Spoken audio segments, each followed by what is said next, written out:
Bom dia, pessoal! Sejam todos vocês muito bem-vindos para mais uma videoaula do nosso curso de História preparatório para o Enem. O tema da nossa videoaula de hoje é Roma Antiga, parte 1. A civilização romana constituiu-se a partir da Península Itálica, onde o extenso litoral permitiu o contato comercial e cultural com os diferentes povos do Mediterrâneo. O território italiano, na verdade, ocupa uma posição privilegiada no Mediterrâneo Central, estabelecendo-se, por um lado, como traço de união entre a bacia oriental e a bacia ocidental daquele mar, e, por outro, como uma ponte entre a África e a Europa. A região dos Alpes, ao norte, e a longa cordilheira dos Apeninos, que corre no sentido norte-sul, garantiram a proteção natural contra as invasões estrangeiras. O território é desprovido de grandes planícies, sendo limitado pelas ilhas de Córcega, Sardenha e Sicília.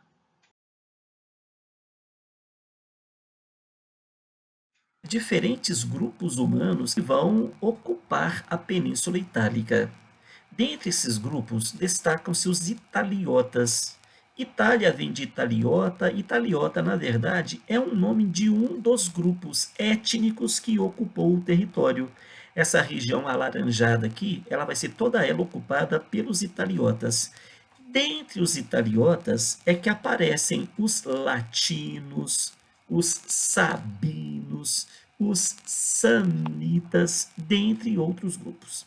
Bom, além dos italiotas, nós temos também os etruscos, que vão ocupar esse território mais ao norte. Ao lado dos etruscos, os gauleses, de Asterix, Obelix, nessa região mais no extremo norte. E aqui no extremo sul, essa região esverdeada, foi a região colonizada por gregos. É o que a gente chama de Magna Grécia. A Magna Grécia é um dos territórios da Península Itálica. Esse território é desejado porque ele está numa área privilegiada. Ele está entre a Europa e a África. Ele está no meio do Mediterrâneo, que é considerado a principal bacia mercantil do mundo antigo. Então, quem ocupa a Península Itálica terá em seu favor a possibilidade de se desenvolver através do comércio marítimo. Muito bem, então, essa seria a consideração geográfica a ser feita em relação à Península Itálica. De onde vieram esses povos? Por que vieram? Boa parte desses povos vieram das regiões indo-europeias. E vieram por quê? Porque sabiam que o privilégio de ocupar essa península poderia gerar muito poder econômico. Bom, eu tenho, então, nesse contexto, a Península Itálica sendo ocupada por diferentes povos. O mais importante deles será o grupo italiota. Dos italiotas, eu tenho subgrupos. Eu tenho grupos etnicamente comuns, mas divididos em termos políticos: latinos, úmbrios, sanitas e sabinos. Bom, atribui-se aos latinos a fundação da cidade de Roma. Do ponto de vista histórico, Roma foi definida a partir da união de sete aldeias de pastores, sete aldeias que estavam localizadas na margem direita do rio Tibre. Eu tenho o rio Tigre e Eufrates na Mesopotâmia, e aqui na Península Itálica eu tenho o rio Tibre. Do rio Tibre, eu tenho uma região que é mais fértil. Essa região mais fértil favoreceu a ocupação humana, e dessa ocupação humana surgiram sete aldeias de pastores: a aldeia de Aventino, a aldeia de Célio, Palatino, a aldeia de Quirinal, Viminal, Esquilino, dentre outras. A fusão dessas aldeias dará origem a Roma, ou seja, eu tenho a Roma como resultado da união política dessas sete aldeias. Capitólio, lá nos Estados Unidos, é uma homenagem a uma dessas aldeias. Capitólio, Quirinal, Viminal, Esquilino, dentre outros. Muito bem, então você tem, do ponto de vista histórico, as 7 colinas de Roma. Do ponto de vista mitológico, eu tenho a lenda da loba, Rômulo e Remo. Bom, após a guerra de Troia, um dos troianos, um dos heróis de Troia, vale lembrar que Troia foi conquistada pelos gregos, um dos heróis que defendiam Troia era Enéas. Enéas fugiu após a derrota dos troianos. Enéas, que também é troiano, fugiu de Troia e foi parar na Península Itálica. Muito bem. Ele vai ter alguns descendentes. Desses descendentes, você tem os gêmeos Rômulo e Remo. E a Rômulo e Remo estariam assegurados o controle de Alba Longa, que é o reino que havia sido criado por Enéas e que, por descendência, deveria pertencer aos gêmeos recém-nascidos no século VIII, Rômulo e Remo. Muito bem, só que o tio Amúlio, o tio dos meninos, com inveja dos meninos, resolveu dar um sumiço nos meninos e herdar o reino de Alba Longa. Colocou os meninos numa cesta e jogou a cesta no rio Tibre. Muito bem, só que no rio Tibre, nas margens do Tibre, uma loba avistou a cesta com os gêmeos e resolveu amamentar os gêmeos. Muito bem, então você tem essa história como uma referência de uma vingança, uma atitude do tio que queria herdar o reino de Alba Longa, que seria oferecido pelo tataravô dos gêmeos, que era Enéas. Muito bem, a loba os amamentou, posteriormente um grupo de pastores da região resolveu educá-los, e posteriormente eles ficaram sabendo da verdadeira história, da origem deles, e que eles teriam direito a Alba Longa. Muito bem, então eles vão derrotar o tio Amúlio e posteriormente eles vão disputar entre eles o controle de Alba Longa. E nessa disputa nós vamos ver a vitória de Rômulo. Rômulo, num duelo com Remo, derrotou Remo e ficou com o controle de Alba Longa. Ali, na região de Alba Longa, onde ele derrotou o irmão, ele vai fundar a cidade de Roma. Então, Roma teria sido fundada por Rômulo, após ele derrotar, né, o seu irmão. Bom, então essa seria a referência mitológica. Do ponto de vista histórico, nós temos a civilização romana testemunhando 3 momentos distintos, muito tranquilos, muito básicos. O primeiro momento é de curta duração, é o momento da monarquia. A monarquia romana, ela tem apenas 150 anos de existência. Nessa fase inicial, Roma era uma polis. Vale lembrar que Roma se inspirou na Grécia Antiga. Os gregos estão na Península Itálica? Sim, no sul. O sul da Península Itálica é a Magna Grécia. Então, o modelo grego, o modelo político dos gregos está presente também na Península Itálica. Os gregos queriam e conquistaram o sul da península por ser o sul da península um local estratégico para o comércio. Muito bem, então, desde cedo, eu tenho a influência dos gregos na Península Itálica, e essa influência repercutiu. Na fundação histórica de Roma, Roma nasceu também como polis, uma cidade-estado independente.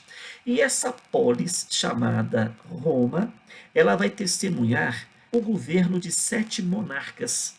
Primeiramente, você tem os latinos, sabinos, sanitas, e posteriormente você vai ter 3 reis etruscos. Os etruscos também ocuparam a Península Itálica, os etruscos também dominaram a polis de Roma. Só que o último monarca etrusco, também conhecido como Tarquínio, ele desrespeitou a autoridade do Senado. E o que é o Senado? Na polis de Roma, o Senado é como se fosse a bulé em Atenas, o órgão legislativo. Então, o Senado seria o principal órgão político criado desde o início da polis de Roma. A palavra Senado vem de senex, e senex no latim quer dizer velho. Então, era uma assembleia dirigida pelos mais velhos. É igual em Esparta, lembra a Gerúsia. A Gerúsia em Sim. Esparta também era uma assembleia dos anciãos com mais de 60 anos. Só que em Esparta eram apenas 28. Aqui são 300 lideranças, são 300 anciãos. Quer dizer, a valorização da expertise da terceira idade, os mais sábios, os mais vividos, os mais experientes, são eles que irão elaborar as leis da polis romana. Muito bem, então você já tem desde o seu start, desde o seu início, a polis romana sendo dirigida politicamente por uma monarquia, mas uma monarquia que era obrigada a se subordinar ao parlamento. Rei reina, mas quem governa é parlamento. Tá? Essa é uma referência básica das organizações políticas que a humanidade testemunhou. Muito bem, então você tem o Senado. Bom, só que o Tarquínio, também conhecido como o Soberbo, ele resolveu passar por cima do Senado, ele resolveu governar de maneira autocrática, não respeitando o Senado, reduzindo o poder do Senado a um órgão consultivo e não a um órgão deliberativo. Bom, por tentar desrespeitar o Senado, que é constituído pela aristocracia de Roma, uma aristocracia definida como patrícia. Patrícia vem de pater. Pater é aquela referência da boa família, do bom pai, da elite proprietária, como se fossem os eupátridas lá de Atenas. Aqui em Roma são os patrícios. A origem do termo é basicamente a mesma, pater, né? De bom pai, de boa família. Então, a aristocracia patrícia que controlava o Senado falou: não, ele não pode desrespeitar a nossa autoridade, então vamos depô-lo. Então, o Senado, em nome da sua autoridade, depôs o rei, o último monarca, e a partir desse impeachment, o Senado proclamou um novo regime, que vai ser a República. Muito bem, cai a monarquia e proclama-se a República. Mas antes da gente falar da República, tá? Vamos apresentar aqui o quem manda, quem obedece na polis de Roma desde cedo. Bom, no ápice da pirâmide, os patrícios, os ricos proprietários, os descendentes dos fundadores da polis de Roma. Por serem descendentes dos fundadores, somente eles podem fazer parte do Senado. A questão consanguínea, igual no mundo grego, você tem que ser descendente de pais e mães romanos, né, dos fundadores. Bom, abaixo desses patrícios, nós temos os plebeus. Os plebeus são livres, são aqueles que vieram depois da fundação da polis, são livres, dedicam-se ao comércio, ao artesanato, pagam impostos, servem ao exército, mas por não serem descendentes legítimos dos fundadores da polis, eles não são considerados cidadãos. Eles são destituídos de direitos políticos. Bom, isso vai gerar problema lá na frente. Os plebeus se sentem incomodados com essa discriminação política. Incomodados porque eles são maioria da população da polis romana. Eles pagam impostos, eles servem ao exército. Por que eles não podem participar das decisões políticas? Por que eles não podem participar do Senado? Eles querem o exercício da cidadania e vão conseguir. Bom, abaixo dos plebeus você tem um outro grupo chamado grupo dos clientes, que também são plebeus, mas plebeus subordinados ao poder dos patrícios. Os clientes, na verdade, são aqueles que prestam serviços aos patrícios, trabalham para os patrícios, dependem dos patrícios e são, pelos patrícios, protegidos. Então, é como se fosse a referência do clientelismo aqui no Brasil, da República Velha. Você é meu cliente, então você, na época das eleições, você vai votar no meu candidato. Eu ofereço para você uma cesta básica, eu ofereço para você um benefício enquanto cliente, você usufrui de benefícios por mim oferecido. Você é meu cliente. Agora, em troca Uhum. desse clientelismo, em troca dos meus benefícios, eu me sinto no direito de pedir a você alguns favores. Então, você trabalha para mim gratuitamente, ou você faz algum tipo de favor social ou político, né, que contemple os meus interesses. Bom, então, clientes são plebeus, mas plebeus que dependem da proteção dos patrícios. E abaixo dos clientes eu tenho outro grupo, que é o grupo dos escravos. E aqui é importante lembrar o seguinte: escravo só ganha importância social no mundo romano a partir da República, em especial depois que Roma se expandiu territorialmente. Enquanto polis, Roma não tem no escravo uma mola mestra para a sua economia.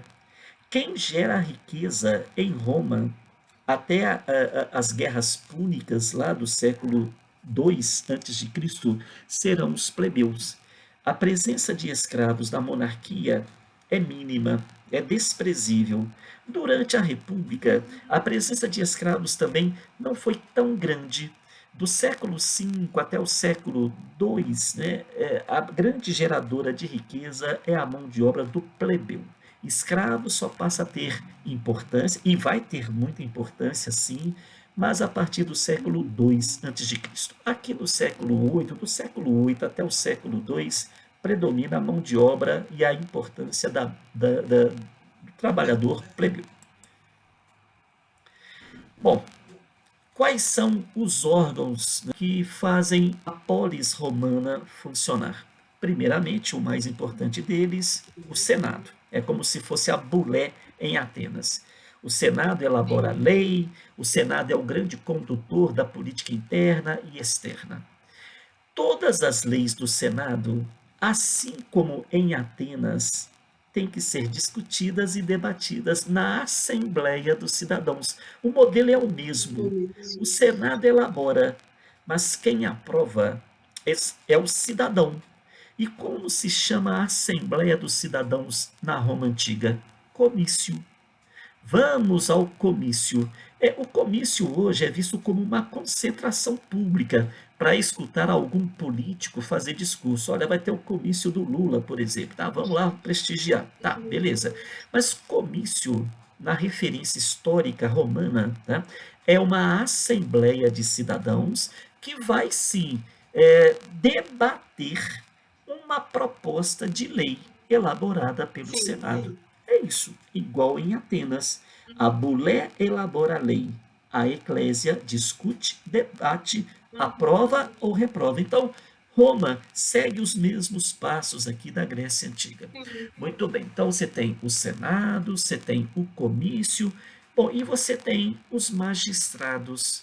Assim como em Atenas eu tenho o juiz do Elieu, do arcontado, Aham. eu tenho os estrategos, eu tenho os arcontes, eu tenho também aqueles funcionários públicos que vão administrar a polis romana. Desses magistrados, desses cargos públicos exercidos por altos funcionários, destacam-se os cônsules.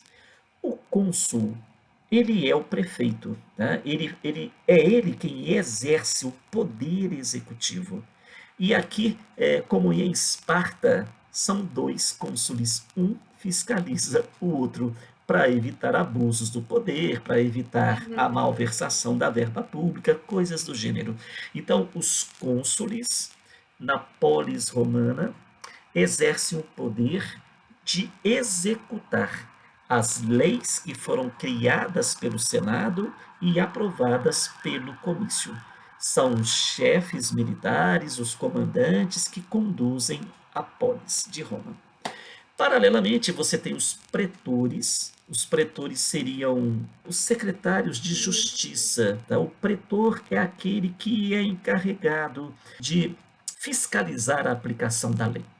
Paralelo aos pretores, né, que fazem um papel de exercerem a autoridade jurídica. Eu tenho os questores, que são responsáveis pela administração dos recursos financeiros da Roma antiga. Os edis vão ficar responsáveis pela segurança pública, ou seja, a ordem pública será mantida pelos edis. Os censores ficam responsáveis pelos bons costumes, né? A referência da censura se liga à ideia de bons costumes. Então, eles ficam responsáveis por conduzir a população dentro dos critérios que favoreçam os bons costumes, e eles são também responsáveis pelo recenseamento, né? Saber se a população está crescendo ou não. Os senadores responsáveis pela administração pública, elaboram as leis, fazem a condução da política externa, interna. Então, o Senado sempre teve muita autoridade, muito prestígio político. Com a queda do rei, que tentou passar por cima do Senado, este Senado proclamou a República. Foi durante a República que se definiu a luta entre os patrícios e os plebeus. Os plebeus são maioria esmagadora da sociedade romana.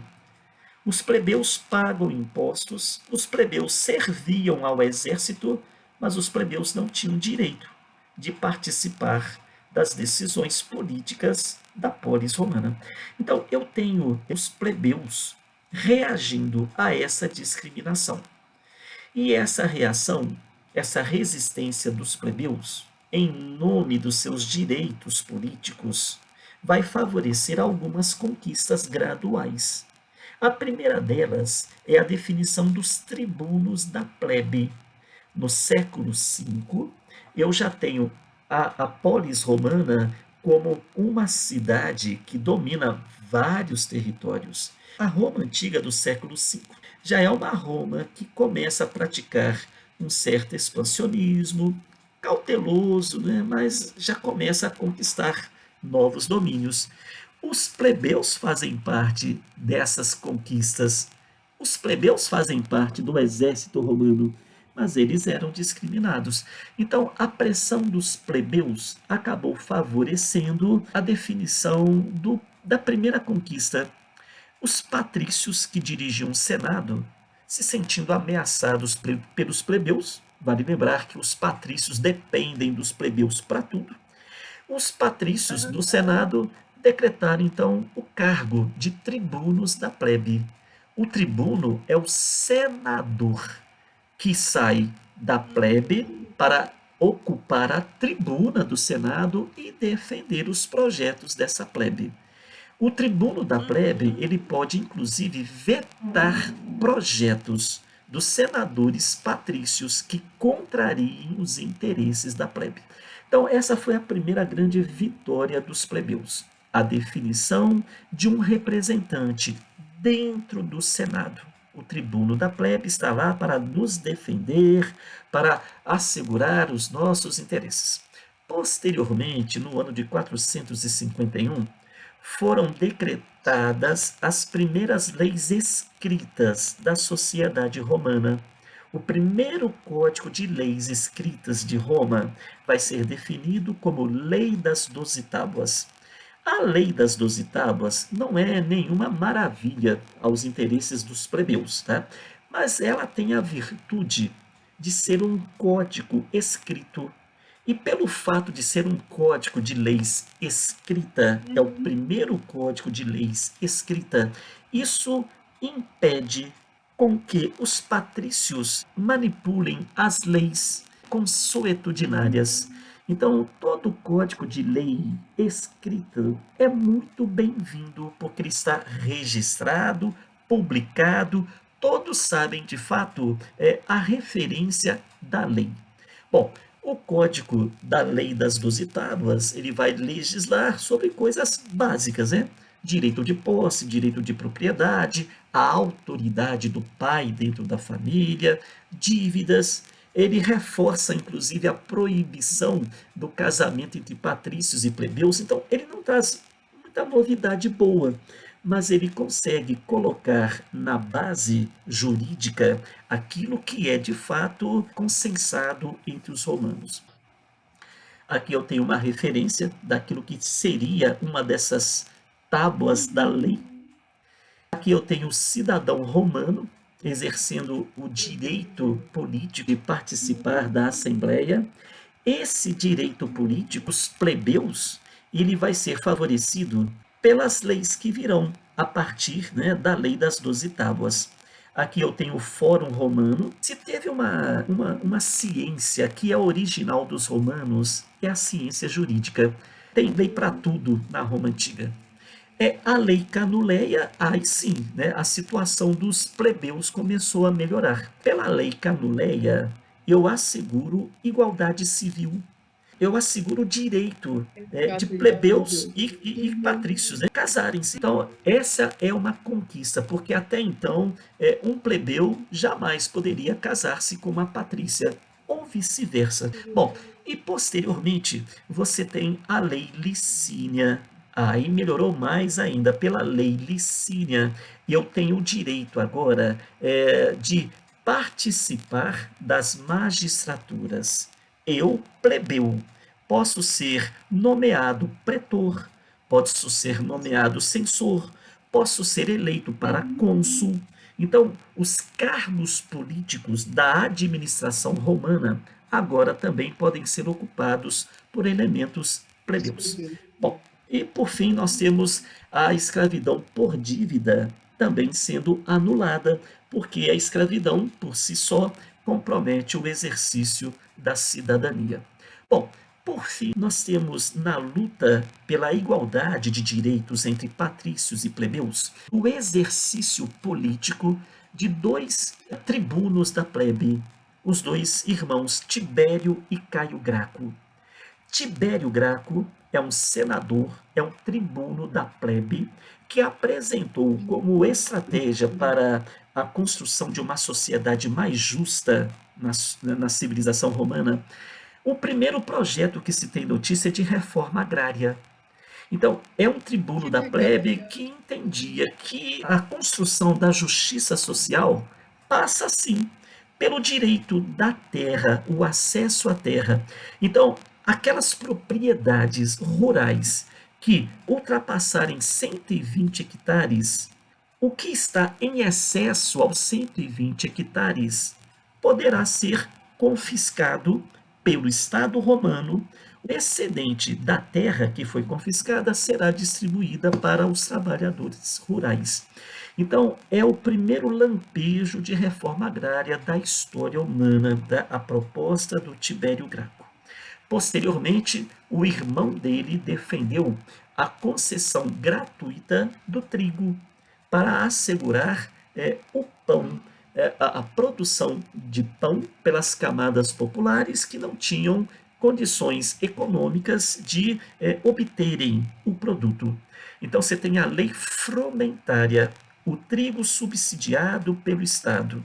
E você tem a lei de reforma agrária, que é a proposta defendida como recurso para se garantir uma sociedade mais justa através do assentamento dos trabalhadores rurais desprovidos de riquezas, para que a partir desses assentamentos eles possam ter um pouco mais de dignidade através do trabalho.